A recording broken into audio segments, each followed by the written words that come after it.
보고서 작성 왜 어려울까요? 다행히 저의 상사님은 그래도 친절하게 대답을 해주셨어요. 저희가 요새 너무 괜찮은 조교를 옆에 두고 살고 있어요. 네, 여러분들 저희가 앞서서는 사실상 커뮤니케이션에 대한 이야기를 나눴고 그 중에서 저희는 오늘 지금은 이번에는 보고서에 대한 이야기를 나눠보려고 합니다. 보고서라는 거는 사실상 어떤 업무를 하든 어떤 부서에 가든 사실상 항상 쓰이는 공식적인 커뮤니케이션 수단이죠. 그리고 저희가 가장 많이 쓰기도 하는 커뮤니케이션 수단입니다. 혹시 근데 첫 보고서 기억나세요? 어떻게 쓰셨는지 기억나세요? 대부분 다 이러셨을 거예요. 이런 표정으로 엑셀로 데이터도 막 정리도 한번 해보시고 그리고 PPT의 디자인을 어떻게 할까를 고민도 많이 해보시고 이러면서 밤새도록 막 이렇게 저희가 보고서를 작성을 해서 보고를 하셨을 겁니다.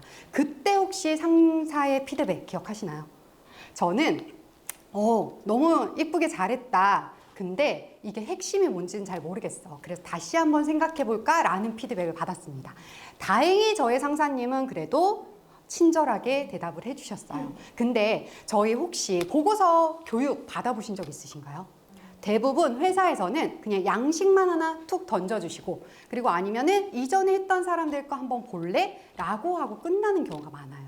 아이들한테 1부터 뭐 10까지 숫자를 알려주는 것처럼 친절하고 다정하게 알려주진 않습니다. 그래서 보시면은 직장인들의 스트레스 요인 중에 하나가 보고서라고 많이 해요. 그래서 보고서 같은 경우에는 직급이든 업무든 어떤 거에도 상관없이 어려워합니다. 보고서 작성은. 근데 이 보고서 작성 왜 어려울까요, 여러분들? 한번 생각해 보시면은 제가 찾은 답은 요거예요. 내가 쓴 보고서와 상사가 원하는 보고서가 다르기 때문입니다.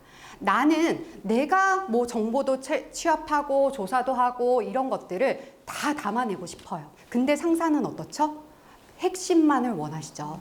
근데 너무너무 다행인 거는 저희가 요새 너무 괜찮은 조교를 옆에 두고 살고 있어요. 그죠? 네. 챗GPT, 또 제미나이, 감마 등등 AI라는 우리의 친구이자 함께 할 동반자를 함께 하고 있습니다. 그렇지만 그 동반자라는 게 그 AI라는 걸 저희가 AI가 그냥 쓰면은 상사는 AI가 있나요? 그렇지 않죠. 그런 것처럼 일단 쓰는 사람은 저희여야 되고 저희는 AI의 도움을 받아야 합니다. 그게 1번인 거고요. 그렇기 때문에 상사가 원하는 보고서와 내가 쓴 보고서를 일치시키기 위해서는 저희는 3가지 원칙을 일단 저희가 알아야 합니다. 그래서 오늘은 그 3가지 원칙을 한번 알아보고요. 그리고 나서 저희가 AI를 어떻게 활용할 수 있는지에 대한 부분을 순차적으로 알아보려고 합니다. 일단 저희 보고서의 핵심은 아까도 말했던 것처럼 정보력, 내가 알고 있는 정보가 아닌 전달력이죠. 커뮤니케이션 수단 중에 하나이기 때문에 정보력보다는 전달을 어떻게 할 수 있느냐에 따른 부분이니까 전달력이라는 걸 생각을 해주시면 좋을 것 같습니다. 자, 그러면 저희의 오늘의 목표는 뭐냐면요. 저희의 보고서가 상사가 읽었을 때 물음표가 아닌 느낌표가 나올 수 있게 하는 기본 원칙들을 알아보려고 합니다. 자, 여러분들 보고서 작성하실 때 보통 뭘 먼저 하세요? 제목부터 하시는 분들도 있으시고요. 어떤 분은 자료를 먼저 찾으시는 분들도 있으시고요. 어떤 분들은 폰트를 먼저 정하시는 분들도 있으시다라고 해요. 근데 그런 것들을 다 좋은데요. 그 내용에 대한 우리가 원칙이 필요하겠죠. 보고서를 잘 쓰는 사람들은, 일을 잘하는 사람들은 어떤 사람인가, 어떻게 쓰는가를 살펴보아하니 이런 3가지 정도를 가지고 있다라고 합니다. 일단 첫 번째는요. 핵심만 전달하는 간결함을 가지고 있고요. 그리고 2번째는 애매모호한 거는 별로 안 좋아해요. 그래서 굉장히 명확한 거를 알고 있고요. 그리고 신뢰도를 높이는 일관성을 가지고 있습니다. 그래서 이런 것들을 하나씩 살펴보려고 하는데, 자, 일단 첫 번째는 보통 저희의 보고서를 받게 되면은 상사들은 이런 생각을 많이 합니다. 나 시간도 없는데 뭔 내용이 이렇게 많아. 핵심이 그래서 뭐야? 내가 뭘 해줘야 돼? 라는 반응을 보이시는 경우가 많죠. 그래서 저희는 이걸 핵심만 간결하게 전달하셔야 합니다. 근데 핵심만 간결하게 전달하는 게 대체 뭐야? 또 이렇게 물음표가 나올 수 있겠죠. 그래서 저희가 요거를 하나 가지고 왔어요. 워렌 버핏 아시죠? 다들 주식의 대가죠. 이분이 유명하죠? 매년 주주서한을 본인이 직접 작성하시는 걸로 유명하잖아요. 근데 그 주주서한을 쓰실 때 이분은 보통은 굉장히 동생에게 말하는 것처럼 누가 읽어도 다 이해할 수 있게끔 굉장히 간결하고 명확하게 쓴다고 합니다. 그래서 요거를 사례를 제가 몇 가지를 가지고 왔는데요. 신입사원들이 보통 보고서를 쓴다라고 했었을 때는 보통 요런 얘기를 많이 하세요. 뭐 이래서 저래서 이래서 이렇다라고 합니다. 근데 요거는요, 결론이 나오기는 했어요. 근데 뒤쪽에 결론이 나와버렸죠. 저희가 어렸을 때 저희는 초등학교, 중학교, 고등학교의 수업을 받으면서 뭔가 나의 이야기를 전달하고 설득을 하기 위해서는 두 갈씩으로 가는 게 굉장히 좋은 효과적인 방법 중에 하나다라고 들으셨을 거예요. 그 보고서도 마찬가지. 핵심을 전달하는데 핵심을 뒤쪽에 전달하는 게 아니라 저희는 앞단에 군더더기를 빼고 수식어라든지 이런 것들을 빼고 핵심만 전달하게 됩니다. 그렇게 되면 보고서가 굉장히 깔끔해지겠죠. 간결해지겠죠. 그리고 이런 경우도 굉장히 많이 보이실 거예요. 지난주 고객 인터뷰를 진행한 결과 뭐 이런 피드백이 있었고요. 요구했습니다. 그래서 전반적으로 개선의 여지가 있다라고 판단됩니다. 이거 혹시 문제 있어 보이실까요? 혹시? 문제는 없습니다. 그렇지만 대부분 저희는 일단 상사의 이해력을 높이는 보고서를 작성을 해야 하잖아요. 그랬었을 때 상사들은 대부분 이런 내용 앞에 있는 정보들을 다 알고 있는 경우가 많습니다. 그렇기 때문에 이런 정보들은 최소화하고 내가 그래서 얘기할 수 있는 것들 그걸 어떻게 간결하게 꾸느냐 했었을 때 요 고객이 10명 중에 7명이 기존 기능을 개선을 요청을 했고 그 개선 우선순위는 A, B, C입니다 라고 하면 조금 더 간결해지겠죠. 이게 보고서를 작성하는 데 있어서 아무리 뭐 3페이지, 5페이지 저희가 정보를 많이 넣고 굉장히 많은 나의 지식을 뽐낸다라고 해서 이게 좋은 보고서는 아니죠. 아까도 얘기했던 것처럼 저희의 보고서의 완성도는 내가 드린 시간, 내가 알고 있는 정보가 아닌 상사의 이해력에 비례한다라는 거 알아주시고 간결하게 핵심만 전달해야 된다는 거 알아주시면 좋을 것 같습니다. 자, 그럼 이번엔 두 번째입니다. 명확함입니다. 근데 여러분들 저는 간혹 제가 회사를 다닐 때 보고서를 쓸 때마다 항상 그 얘기를 했었어요. 나 이제 글짓기 하러 가야지 라는 얘기를 많이 했었어요. 여러분들 보고서는 창작의 영역일까요? 아니죠. 창작의 영역은 아닙니다. 보고서는 내가 해야 할 이야기가 명확하고 그들이 들어야 할 이야기가 명확한 문서이죠. 그렇기 때문에 저희가 뭐 소설을 쓰듯이 애매모호하게 쓰게 되면은 해석이 전부 다 달라지게 됩니다. 그래서 이것도 한번 알아보기 전에 제가 질문을 하나 드릴 거예요. 여기에서 가장 위험한 단어는 뭘까요? 1번 조만간, 2번 빠른 시일 내에, 3번 좋은 결과. 뭘까요? 빠른 시일 내에. 좋은 결과, 조만간, 맞아요. 다 위험한 단어죠. 근데 여러분들의 보고서를 지금 한번 펼쳐서 보시면 생각보다 많이 이런 워딩을 쓰고 계십니다.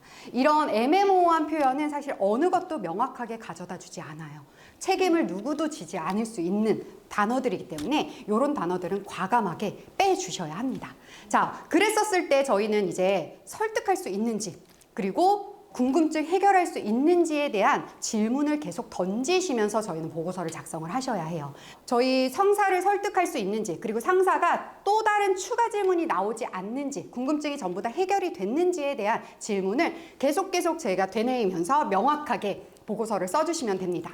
자, 제가 요거를 하나 가지고 왔어요. 사례를 보면은 마케팅 효과가 전체적으로 나쁘지 않은 수준이었습니다 라고 했었을 때 설득이 되는 상사들이 있을까요? 거의 대부분 없으실 거예요. 그랬었을 때는 저희는 데이터를 활용해서 조금 더 설득을 해주셔야 합니다.